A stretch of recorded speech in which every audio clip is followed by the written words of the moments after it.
Insulin resistance જે diabetes થવા પાછળનું મુખ્ય કારણ છે. ઇન્સ્યુલિન રેઝિસ્ટન્સ શું છે? તો તમારા શરીરમાં સ્વાદુપિંડ નામની ગ્રંથિ હોય છે જે ઇન્સ્યુલિન નામનો સ્ત્રાવ બનાવે છે, જેનું કામ ગ્લુકોઝનું નિયંત્રણ કરવાનું છે. હવે માની લો જે આ ઇન્સ્યુલિન છે એ ટેક્સી છે અને ગ્લુકોઝના કણ પેસેન્જર્સ છે.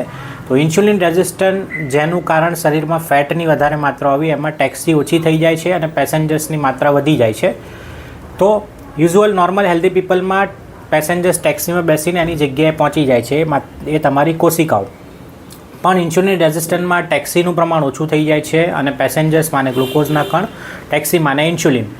એના કારણે ઓછા પેસેન્જર્સ ટેક્સીમાં બેસીને પોતાની જગ્યાએ જઈ શકે છે અને બાકીના પેસેન્જર્સ રસ્તામાં ફર્યા કરે છે. અને આ રસ્તો એટલે તમારા શરીરની ધમની અને શીરા. અને જ્યારે તમે બ્લડ ટેસ્ટ કરો છો તો તમારા શરીરમાં ગ્લુકોઝનું પ્રમાણ વધારે આવે છે. આને કહેવાય ઇન્સ્યુલિન રેઝિસ્ટન્સ. હું doctor Gunjit Parmar, lifestyle disease specialist and diabetes reversal health coach. Thank you.